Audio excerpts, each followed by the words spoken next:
Colosseum, जिसे Flavian amphitheatre भी कहते हैं, प्राचीन रोम के सबसे प्रसिद्ध स्मारकों में से एक है और रोमन इंजीनियरिंग और वास्तुकला का एक शानदार उदाहरण है। इसका निर्माण 72 ईस्वी में फ्लेवियन वंश के सम्राट वेस्पासियन ने शुरू करवाया और यह 80 ईस्वी में उनके बेटे टाइटस के शासनकाल में पूरा हुआ। रोमन साम्राज्य ने कोलोसियम को सार्वजनिक मनोरंजन के लिए एक भव्य अखाड़े के रूप में बनाया था, खास तौर पर ग्लेडिएटर की लड़ाइयों, जानवरों के शिकार और नकली समुद्री लड़ाइयों के लिए। इसमें लगभग 50,000 से 80,000 दर्शक बैठ सकते थे और यह प्राचीन दुनिया में बना अब तक का सबसे बड़ा एम्फीथिएटर था। इसे कंक्रीट, चूना पत्थर, ईंट और ज्वालामुखी चट्टान से बनाया गया था। इस ढांचे में वॉल्ट्स और आर्च की एक जटिल प्रणाली थी जो इसे मजबूती और लचीलापन दोनों देती थी। इसके सीढ़ीदार बैठने के डिज़ाइन से दर्शक सब कुछ साफ साफ देख सकते थे, जबकि ज़मीन के नीचे सुरंगों और लिफ्टों की एक जटिल प्रणाली जानवरों और लड़ाकों की अखाड़े में नाटकीय और अचानक एंट्री करवाती थी। कोलोसियम रोमन साम्राज्य की ताकत और शान का प्रतीक था और साथ ही जनता का मनोरंजन करने और उन्हें नियंत्रित करने के लिए बड़े पैमाने पर आयोजन करने की उसकी क्षमता का भी।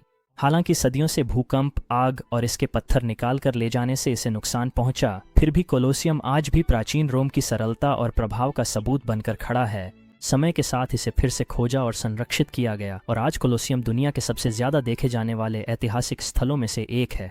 चिचेन इत्जा प्राचीन माया सभ्यता की सबसे शानदार उपलब्धियों में से एक है, जो आज के मेक्सिको के युकाटन प्रायद्वीप में स्थित है।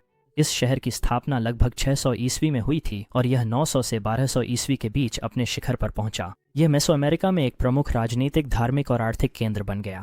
माया लोग, जो खगोल विज्ञान, वास्तुकला और गणित में अपने उन्नत ज्ञान के लिए जाने जाते थे, उन्होंने चिचेन इत्जा बनाया। यह एक जटिल शहर था जो मंदिरों, बॉल कोर्ट्स, वेधशालाओं और अनुष्ठानिक प्लाजा से भरा था। चिचेन इत्जा को जो दुनिया का अजूबा बनाता है वो है इसके निर्माण की जटिलता और इसकी वास्तुकला में मौजूद खगोलीय सटीकता, खास तौर पर कुकुलकन के मंदिर में, जिसे एल कैस्टिलो भी कहा जाता है। इस पिरामिड को इतनी सटीकता से डिजाइन किया गया था कि वसंत और पतझड़ के दौरान सूरज की रोशनी एक ऐसा भ्रम पैदा करती है मानो कोई सांप पिरामिड की सीढ़ियों से नीचे रेंग रहा हो, जो पंखों वाले सर्प देवता कुकुलकन के अवतरण का प्रतीक है।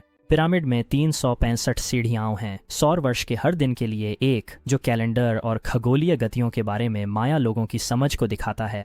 इस शहर को छूना पत्थर के ब्लॉक से बनाया गया था, जिन्हें धातु के औजारों, बोझा ढोने वाले जानवरों या पहिए के इस्तेमाल के बिना बड़ी सावधानी से काटा और लगाया गया था। माया लोग इन सामग्रियों को लाने और जोड़ने के लिए मानव श्रम और अपनी सूझबूझ पर निर्भर थे। ग्रेट बॉल कोर्ट जैसी संरचनाएं, जो प्राचीन मेसो अमेरिका में अपनी तरह की सबसे बड़ी थी, और कैराकोल वेधशाला ब्रह्मांड और उनके धार्मिक जीवन के साथ उनके गहरे संबंध को दिखाती हैं।